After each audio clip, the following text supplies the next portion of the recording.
میں اپنی بیٹی کے ساتھ گیا تھا تو یہ کیسی عزت ہے کہ آپ میسج بھجوائیں کہ تمہاری بیٹی 14 اور 15 سال کی ہو گئی ہے؟ یہ کیسی عزت ہے؟ اس رب ذوالجلال کی قسم ایسی ماں پیدا نہیں ہوئی جو ہمیں گولیوں اور ان پرچوں سے ڈرائے۔ یہ ہمارا ایمان ہے، یہ اب ہماری ضد ہے۔ رانا صاحب سے کہیں کہ اگر کوئی بات ہے تو مجھے سامنے بٹھائیں۔ میں آج رانا صاحب بڑے کھلے دل سے، آپ کی عمر مجھ سے بڑی، آپ کی عزت مجھ پر فرض ہے، اور آپ کی پارٹی کے بغیر یہ حکومت 1 انچ آگے نہیں جا سکتی۔ وہ الگ بات ہے کہ اب اس کے بعد ٹیلی فون آنے شروع ہو گئے ہوں، اور یہ اگر نہ ہوتا تو میری 7 پشتے بھی مجھے معاف نہ کرتے، اور پھر ماں بہنوں بیٹیوں پہ ہاتھ ڈالتے ہیں۔ یہ تو 60-70 سال کی زندگی اللہ کے دربار میں، پھر آپ کیا کریں گے؟ نہ کریں، اس حد تک نہ جائیں۔ چیئرمین صاحب ان کو بتائیں اور سننے والے سن لیں۔ پہلے 9 مئی کے حوالے سے ہم کہتے رہے کہ جوڈیشل انکوائری بنائیں، اب ہم 27 میسیکر کے حوالے سے کہتے ہیں کہ ان شہیدوں کے گھر جائیں، ان سے معافی مانگیں، ان کے بچوں کو اون کریں۔ ہم آپ کے ساتھ کھڑے ہوں گے۔ آئیں ایک نیا سٹارٹ لیں، آئیں یہ ثابت کریں کہ قوم غیرت مند قوم ہے، یہ قوم اپنے ذرے ذرے کی حفاظت جانتی ہے، یہ قوم ہر لیول پہ جا سکتی ہے، لیکن یہ قوم کبھی بھی اپنے پاکستانی کو خون میں لت پت نہیں کر سکتی۔ بریف کر لیں اس کو وائنڈ اپ، کیونکہ آپ ہی کے لوگوں نے 1-2 نے بولنا ہے۔ ٹھیک ہے چیئرمین صاحب، میں آپ کے صبر کو داد دوں گا۔ 11 سالوں میں اپنی حکومت میں بھی مجھے کسی نے اتنا، میں صرف اتنا کہنا چاہوں گا چیئرمین صاحب، آپ اور یہ ایوان گواہ رہے گا، ہم نے بڑی مار کھا لی ہے۔ میں اپنی بیٹی کے ساتھ گیا تھا تو ایز انٹرنیشنل اسٹوڈنٹ اس کا بینک اکاؤنٹ پاکستان اور میرے نام سے جب آیا، اٹ ٹک 7 ویکس۔ کیوں؟ راستے بند ہو رہے ہیں ہم پہ، آپس کی لڑائی میں ہمارا وہ جس کو 45 سال گلے سے لگایا، اور افغانستان ہماری عزت ہے، غیرت ہے، ہمارا بھائی ہے، اس کے جوان کیوں متنفر ہو رہے ہیں؟ ایران اور پاکستان ایک دفعہ پھر دور کیوں ہو رہے ہیں؟ سعودی کے اندر وہ پالیسیز کیوں آ رہی ہیں میرے ملک کے حوالے سے؟ یو ای کے اندر کچھ تو ہے جس کے لیے ہم ذمہ دار ہیں۔ کیا وجہ کہ پارلیمان پہ حملہ ہوتا ہے، ممبر آف دا پارلیمنٹس کو پارلیمان سے اٹھایا جاتا ہے؟ 342 کے پارلیمان میں اپر اور لوئر ہاؤس کچھ کہنا چاہیں بھی تو نہیں کہہ سکتے۔ میں اس وقت بھی اسپیکر صاحب کے پاس گیا تھا، ایاز صادق صاحب کے پاس، کہ رانا صاحب سے کہیں کہ اگر کوئی بات ہے تو مجھے سامنے بٹھائیں، کیونکہ مجھے کبھی علی محمد خان بتاتا تھا، کبھی کوئی اور بتاتا تھا۔ میں آج رانا صاحب بڑے کھلے دل سے، آپ کی عمر مجھ سے بڑی، آپ کی عزت مجھ پر فرض ہے، اگر ہم نے اس گھر کو ٹھیک کرنا ہے تو نیک نیتی پرائورٹی نمبر 1 ہے۔ اور اگر کسی کے ذہن میں یہ ہے کہ گولیوں سے ڈرا دیں گے یا پرچوں سے ڈرا دیں گے، اس رب ذوالجلال کی قسم ایسی ماں پیدا نہیں ہوئی جو ہمیں گولیوں اور ان پرچوں سے ڈرائے۔ یہ ہمارا ایمان ہے، یہ اب ہماری ضد ہے۔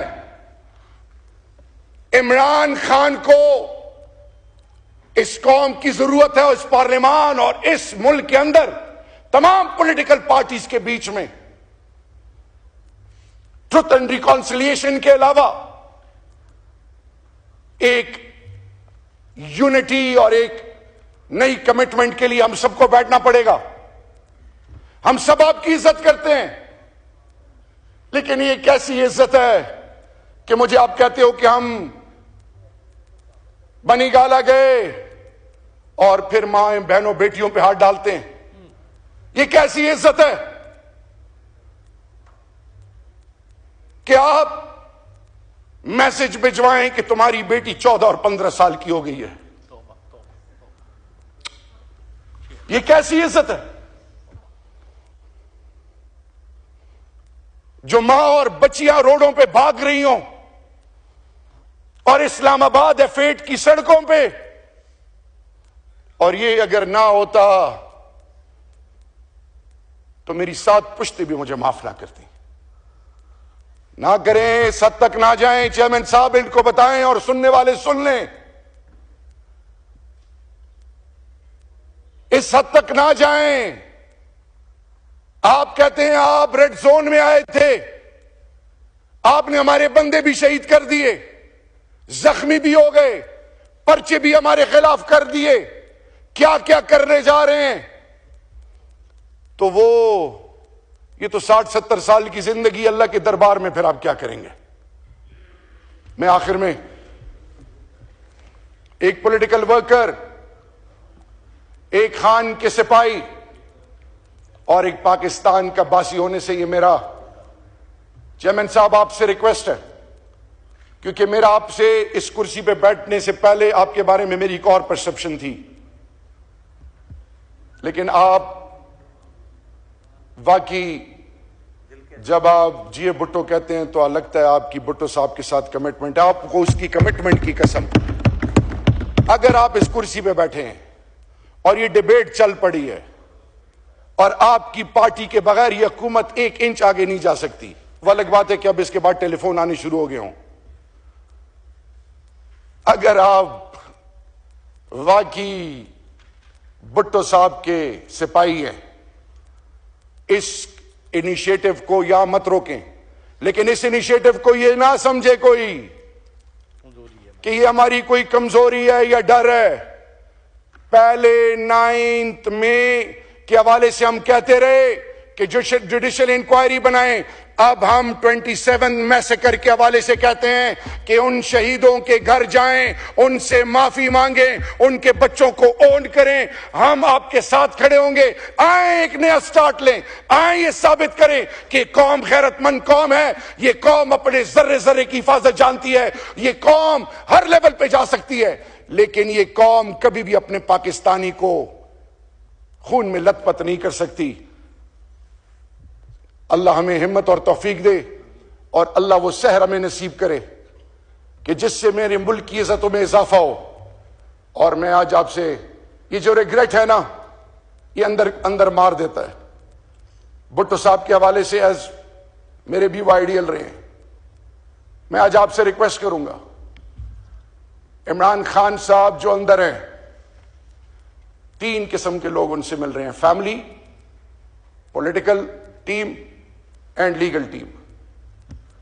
میں آج آپ کو کہنا چاہ رہا ہوں، عمران خان کو آپ نے جتنی تکلیف دینی ہے دے دیں.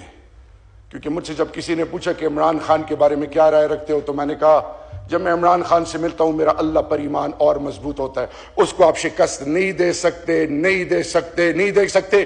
ان کے ساتھ بیٹھ کے بات کریں، اور پھر وہ پاکستان جس پر آنے والی نسلیں آپ اور ان سب پر فخر کریں گی. آپ کو کریڈٹ اس لیے جائے گا کہ چاہے جو بھی حالات ہے 2024 کے الیکشن کے، جو میں فارم 45-47 میں پڑھنا نہیں چاہتا، انیشیٹو لیں، پیپلز پارٹی لیڈ کرے. آپ کا ویسے بھی اس شہر سے تعلق ہے جو پاکستان کی ماں ہے، پاکستان کے باسیوں کو اپنے گود میں لے کے پالتی ہے. اللہ ہمیں توفیق دے کہ ہم متفق ہوں، اللہ ہمیں توفیق دے کہ ہم ظالم کے خلاف کھڑے ہوں. اور جس نے میری دھرتی ماں کو اور اس ملک کے قوم کو لوٹا ہے، اللہ تو اس کو اپنی پکڑ میں لے. پاکستان اور عمران خان زندہ باد اور پائندہ باد. شکریہ آفریدی صاحب.